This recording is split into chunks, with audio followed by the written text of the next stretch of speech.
my condolences to the McCaskey family. You know, only being there for 5 weeks and Miss Virginia passing like she did. You talk about a powerful experience for your young coach like myself, just to see the level of support, respect, love come from the community and her family was overwhelming. So want to start off with that. Listen, the last 5 weeks have gone outstanding. Putting the staff together, that was priority number one. Feel really strongly about the quality of people that we brought in. Character, integrity, those were the first things we were looking for. And then great teachers, great work ethic, demanding on and off the field. I think we checked those boxes with all the coaches that we brought on board. And then as we've gotten going with the roster, evals of our current guys, the free agents coming up, as well as getting into the draft prospects here, it's been a great process. I can't speak highly enough about Ryan Poles and his staff. I've been able to sit in some of their draft evals so far, and to see how well that machine's clicking, it's just rolling on along. It's very impressive to see, and so looking forward to seeing that grow as we go through the springtime. You only get one opportunity to make that set the precedent for Ryan for how amazing you're going to be doing player acquisition. What you told him you got to have coming out of the draft and free agency? Well, we as a coaching staff, we sat down with the entire personnel department, and we went through position by position what the ideal athlete would look like for each spot. We're very flexible on both sides of the ball. Coach Allen, myself, Declan, Richard Hightower, big process. Everyone's going to be heard in terms of what we're looking for, and we very clearly outlined what the ideal look would be in terms of attributes, height, weight, speed, in terms of makeup, which is of critical importance for what we're looking for. But at the same time, if it's a good football player, we're going to make it work as a coaching staff. So there's a balance going on with that, and I think the dialogue's been very, very, very healthy so far. Ben, how much of a change is it from the influence that you had in personnel? Listen, everywhere's different, and this process is a little bit different than what I've been a part of. You know, it was different in Miami. It's different when I first got to Detroit. It was different when I left Detroit. And so whatever way you go with is your way. And I feel really good about the voice that not only I have, but the rest of the coaches are going to have in terms of picking these players. Ben, Ryan talked about your vision of establishing a foundation for Caleb. What are the steps right out of the gate that you need to kind of lay out? Well, the springtime, not just for Caleb, but for the entire team, is we're going to go back to the basics, and that's the fundamentals of each position: blocking, tackling, catching the football, running after the catch, ball security. We're going to break it down to the studs and work to develop it from there. And so for Caleb, it's what are the important things about playing the quarterback position at the NFL level? It's as simple as the procedure of the huddle, breaking the huddle, using cadence, motion, shifts, all those things that can help attack a defense that we feel like can take another step here in Chicago. That'll be the starting point. And we'll look to build around him as well with the talent level and the rest of the support staff. When we talked to Dennis Allen,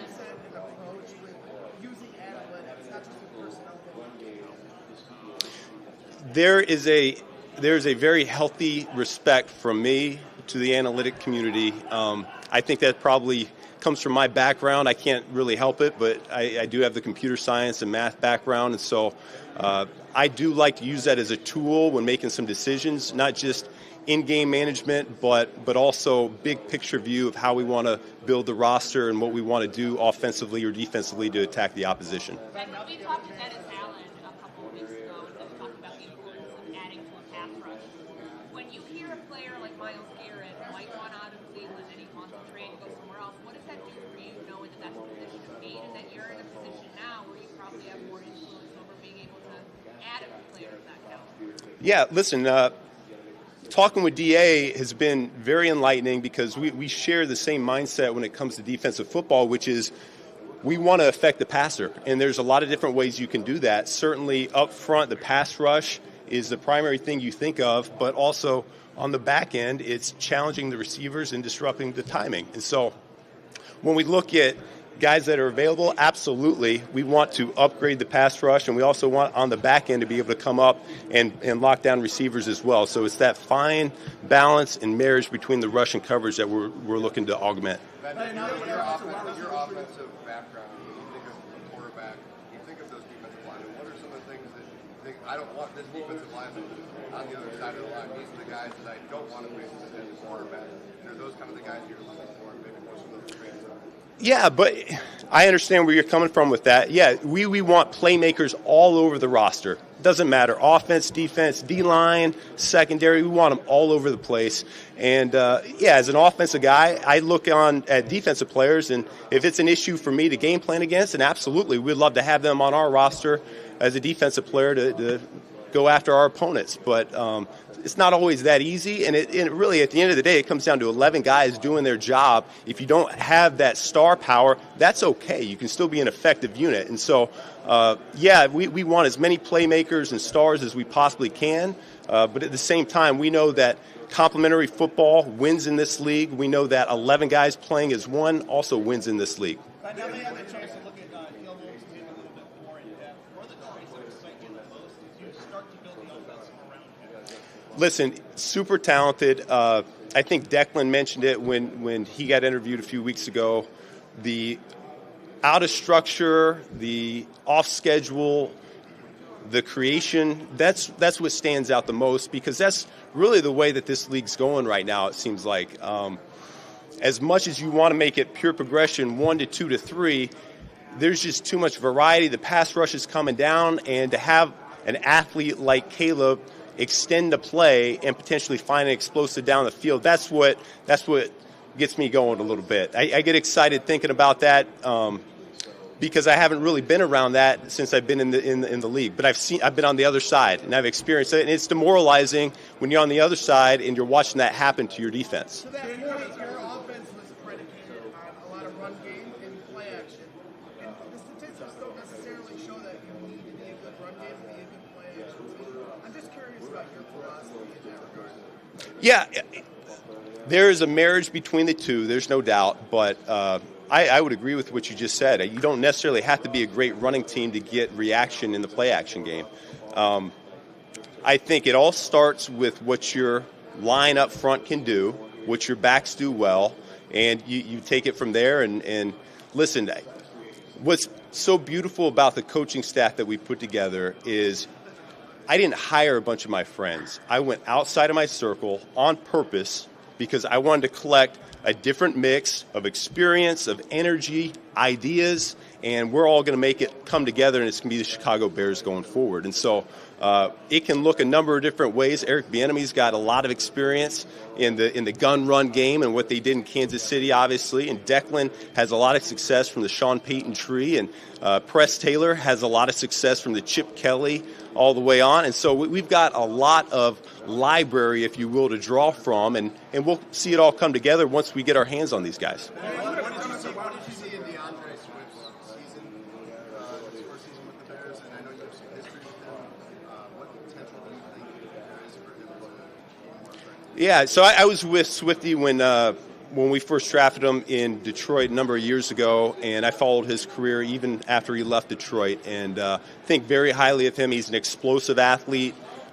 There's a number of things that he can do both in the running game and the passing game. I do think he can help ignite an offense because he's got that playmaking ability. So it'll be fun to start to work together again here this springtime with him. You got a talented wide receiving group in Detroit, and you now have one in Chicago. How important was it to bring somebody like Antoine Randall over to Chicago?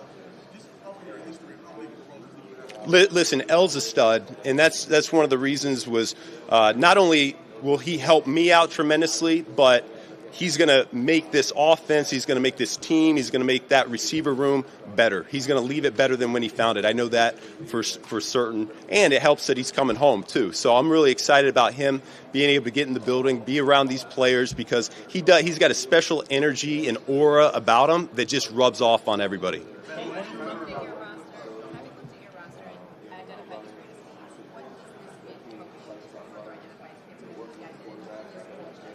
Yeah, so I think Ryan talked about it this morning a little bit. We feel really good about free agency and the draft and how the supply matches up with our demand. And so it's we've been able to dive into the film over the last few weeks, but now we can verify the personality, the football intelligence, and all those types of things that you wouldn't normally have known just by watching the tape. So it's just the next step in the process right now, and we're just cooking on along.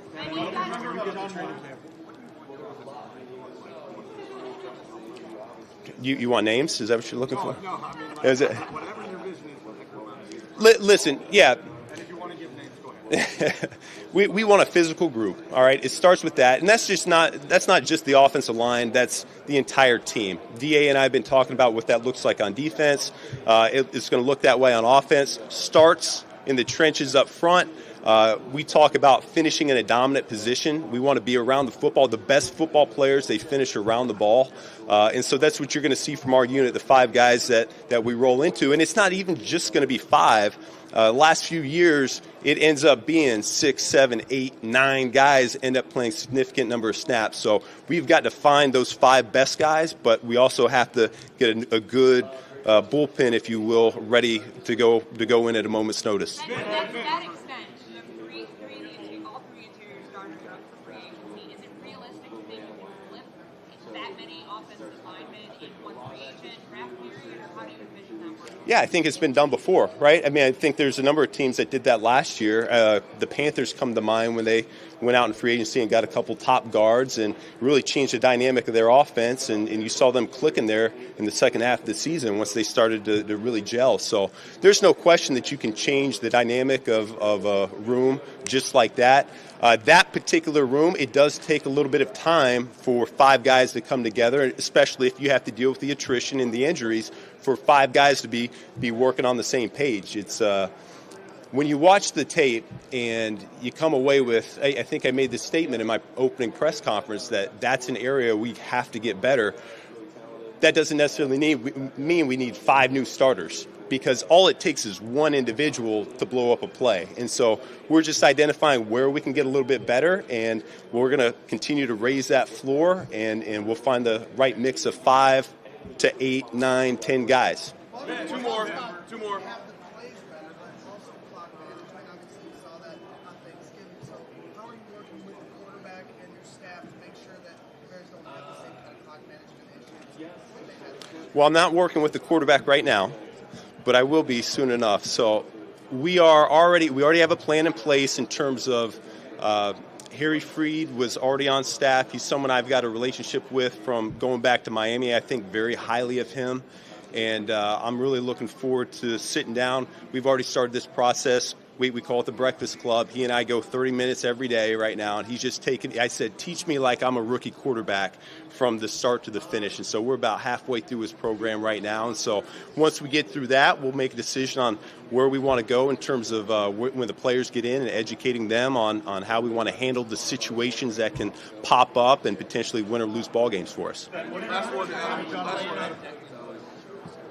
Declan, so great story about him. I ended up calling John Morton, who took the OC job at Detroit. He'd worked with Declan the last couple of years, and I asked him, I said, hey, how's Declan doing? Is he ready to be a coordinator? He said, Ben, listen, he's another Ben Johnson, which I think that's a good thing. I'm banking on that being a good thing. So, listen, I think he and I are a match made in heaven. He thinks very much like me. It's been awesome getting him into the building the last few weeks, and extremely detailed, extremely organized. The age does not matter. He is going to be respected by not only the players but also his fellow coaches as well. I can already see that coming into place with the coaching staff meetings that we're having right now. He's very well informed. It's just like anybody. If you can help make the people around you better, they're going to find value in you. And so that's what Declan's bringing to the table for us right now. Thanks, guys. Yep. Thank you.